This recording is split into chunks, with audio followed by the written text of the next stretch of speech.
What's up everybody, Jesse here, or Game Over Jesse as y'all may know me, and today I have some exciting news if you're a Zelda fan. Now apparently this comes from the GCGX playthrough of Breath of the Wild on the Japanese Nintendo channel, where someone is playing through Breath of the Wild and they're being guided by a Nintendo rep. Now I've seen this translation, if it is a real translation, posted on Reddit, NeoGAF, and all over Twitter. And if it's true, then it's very exciting. Now, it starts off saying just over 100 mini dungeons in Breath of the Wild. Now, this is something that we all already knew. The mini dungeons are what we now know as shrines in Breath of the Wild. And we were already told during E3 that there would be around 100. So that makes sense. It goes on to say each area has one full dungeon, so like the Great Plateau will have its own dungeon, the desert area, the snow mountain area, each of these will have their own respective dungeon. And if that's true, that's awesome, because the rumor that first outed that there was going to be the 100 mini dungeons also said that there was only going to be 4 main dungeons. So to see 7, I mean, more is always better, especially if they're full-size dungeons, not just these mini dungeons or shrines. Then it says there's an underground system, and then it says no idea of the context he's talking about here. The comment is dropped out of nowhere. Caves, tunnels, question mark.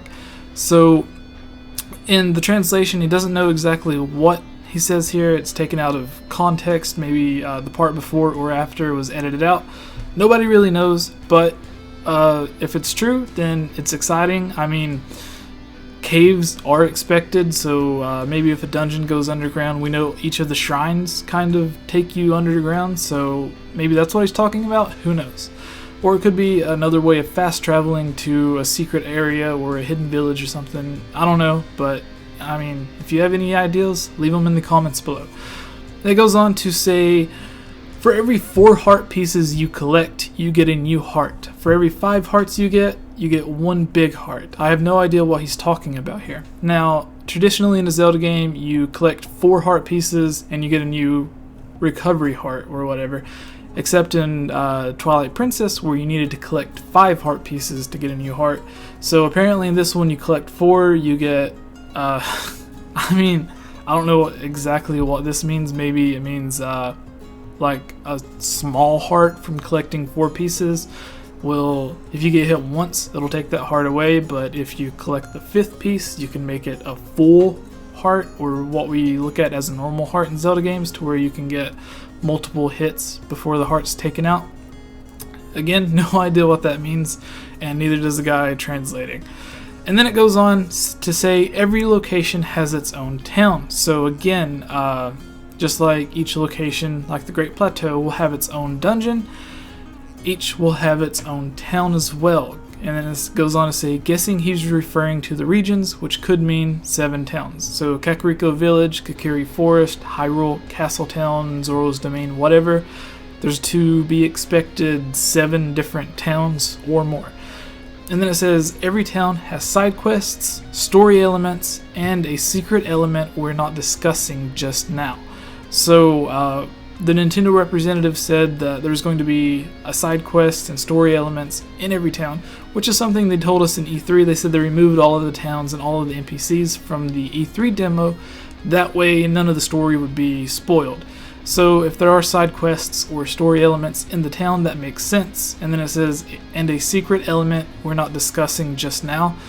It kind of makes sense for them to hold back information. Again, if any of this is even true at all, if this translation is correct, then that's interesting. I don't know what the secret element would be. Maybe there were thoughts of being able to come across a destroyed or rundown village, like how the Temple of Time is kind of destroyed and taken over by the environment around it. Maybe you'll come across like a destroyed Kakiri Forest or Hyrule Castletown in the shape that it is in Ocarina of Time while you're an adult, and you'll be able to restore it to where it's a fully functioning town with people living there, instead of being taken over by the environment and destroyed and everything else.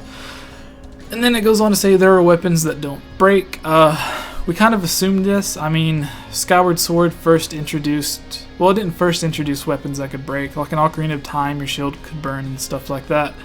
But it was the first to introduce the damage aspect of it, to where your shield can take so much damage and then it'll break. And then once you get the Hylian shield, it's pretty much unbreakable. So it's not the first time that we'll be seeing this in a Zelda game, so it was expected that you would get certain weapons or items that would not break, such as, like, say if the Megaton hammer is in this game, it would make sense for it not to break since it's made of like really heavy steel. And then even in Ocarina of Time, once again, the Giant's Knife could break, and then that leads you on the side quest to get the Big Goron Sword, which doesn't break and does double the damage of the Master Sword. So you're expected to get the Master Sword in this game, which we presume won't break. Obviously, people want the Hylian shield to make a return. It would make sense for it not to break. And then other important items, maybe the items that you get in the dungeons, like the hook shot or the claw shots or whatever else, won't break. That's what I assume. And then the weapons that you find scattered all over the ground are the breakable ones, or the ones that you get from beating enemies and stuff like that. And then finally, it says you can store items at towns. Now, this would be awesome. I think of it as like the bank in Majora's Mask, but on a much larger scale, and instead of just holding rupees, you're holding basically anything else.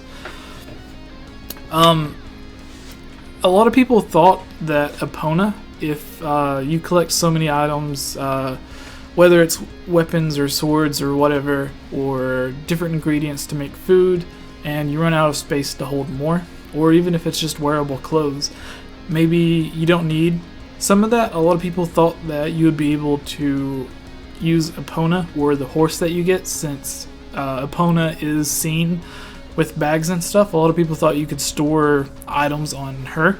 So if you're able to actually store them in a town as well, then I mean, that would be awesome. It would make sense, especially if it's involved in a certain side quest to where one town is running low on a certain ingredient for food or certain clothing items to keep the town warm. Like if it's a village located high up on a mountain in the snowy area and they have no way to keep warm because of all the snow, if you're able to get heavy clothes or warmer clothes as you can with Link to withstand the temperature, and you can accumulate all of that and take it to the town or the village and store it up, and it does involve some weird wacky side quest, that would be really awesome.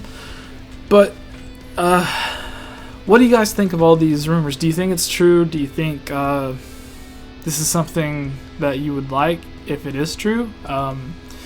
Now, IGN posted that there was going to be a Zelda trailer being released tomorrow, which, again, I'm recording this at 12:30 a.m. on the 25th, so right around midnight, and presumably in 12 hours from now there's going to be a new Zelda trailer. Don't know if that's true. IGN posted it on their Snapchat of all places.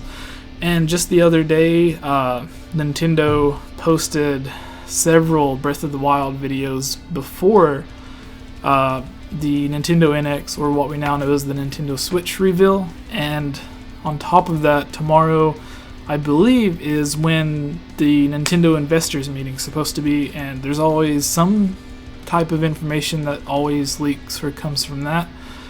So, I mean, it is possible for everyone watching this as I upload it, but for everyone else catching it later, let me know what you guys think, and be nice in the comments to everybody. Don't be arguing about nonsense. Just be happy. This is Jesse, and welcome to the Inslate. I would like to thank you for watching this video. If you're a fan of my Zelda or gaming news, theory, or discussion videos like this, please consider supporting this channel by donating through patreon.com/GameOverJesse, where you can get new videos early, be able to join on discussion or theory videos, get shoutouts, and tons of other great rewards. Thank you all so much for allowing me to do this, watching my videos, and especially you Alex Myers, Jonathan, The Itch Network, and John Frank for your support on Patreon.